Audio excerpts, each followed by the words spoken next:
Imagine driving off the lot in a brand new car, feeling on top of the world. Now, fast forward 3 years. If you leased, you hand back the keys with nothing to show for it. If you bought, you might have built up thousands in equity. Find out which path leads to financial freedom and which one drives you into a money pit. Here's a shocking truth. Over 6 years, leasing could cost you $23,600, while buying might set you back $26,800, but leave you with a car worth about $9,500. That's a difference of over $6,000 in your pocket. But it's not just about the money. Leasing is like renting a car long-term, while buying means you're working towards ownership. In this video, I'm breaking down the hidden costs, long-term impacts, and giving you a roadmap to make the smart choice. Whether you're thinking about your next car or just want to understand the financial impact, stick around. You might be surprised by what the dealerships aren't telling you. Now let's follow the money and see where it really goes when you're deciding between leasing and buying a car. You might think you're getting a sweet deal with those lower monthly lease payments, but there's more to the story than meets the eye. First, let's talk about those monthly payments. It's true, when you lease, you're usually paying less each month compared to financing a car purchase. Why? Because you're only covering the car's depreciation during the lease term, plus some interest and fees. It sounds good on the surface, right? But here's where it gets interesting. When you buy a car, each of those monthly payments is building equity. You're not just spending money, you're investing in an asset you'll eventually own outright. With a lease, once those payments are made, they're gone forever. You've got nothing to show for it when the lease ends. Let's break it down with some real numbers. According to NerdWallet, if you lease an average mid-size sedan worth $24,500 for 6 years, you'd spend about $23,600. Buying the same car might cost you $26,800 out of pocket over the same period. At first glance, leasing looks cheaper, right? But hold on, there's a twist. After those 6 years, if you bought the car, you'd own a vehicle worth approximately $9,500. Do the math, and buying actually comes out $6,300 cheaper than leasing when you factor in the car's residual value. And we're not done yet. Leasing comes with some sneaky costs that can really add up.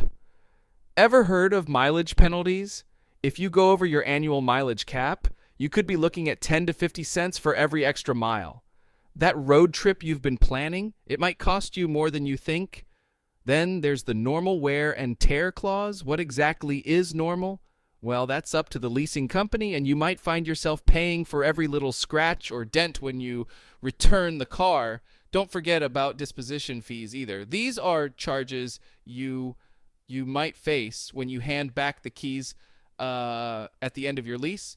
It's just one more way leasing can nibble away at your wallet. So while those lower monthly payments might look tempting, remember to look at the bigger picture. Over time, buying often ends up being the more cost-effective. Now that we've seen how the numbers stack up over time, let's look beyond the dollars and cents. There's more to consider when choosing between leasing and buying a car than just the monthly payments.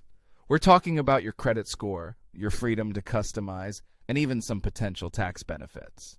First up, let's talk credit. Both leasing and buying can impact your credit score, but in slightly different ways. When you lease a car, those regular payments get reported to the credit bureaus. Make them on time, and you could see your credit score climb. But here's the catch. If you pay off that lease early, it might actually hurt your score. Weird, right? Now, if you're the type who likes to put your personal stamp on things, leasing might not be your best bet. Most lease agreements want that car back in its original condition, so forget about those custom rims or that sweet sound system you've been eyeing. On the flip side, when you buy a car, it's yours to modify as you please. Want to paint it hot pink? Go for it! Let's talk taxes for a second. If you use your car for business, leasing could offer some nice perks. Those lease payments, often deductible as a business expense.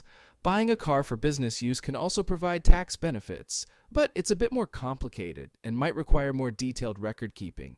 Here's something else to think about. Depreciation. When you buy a car, its value starts dropping the moment you drive it off the lot. But when you lease, you're essentially handing that risk back to the dealership. You don't have to worry about how much the car will be worth when you're done with it.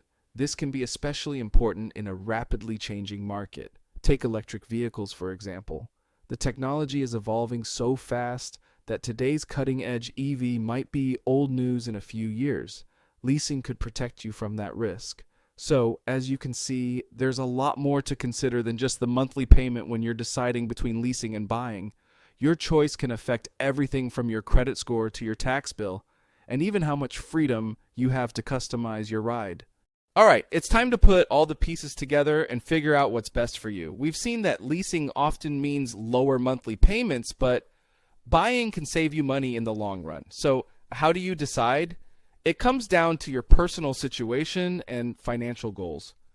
If you're all about driving a new car every few years and don't mind ongoing payments, leasing might be your thing. But if you're looking to build wealth over time, buying could be the way to go.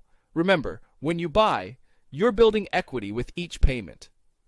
Think about how long you plan to keep the car and how many miles you'll drive.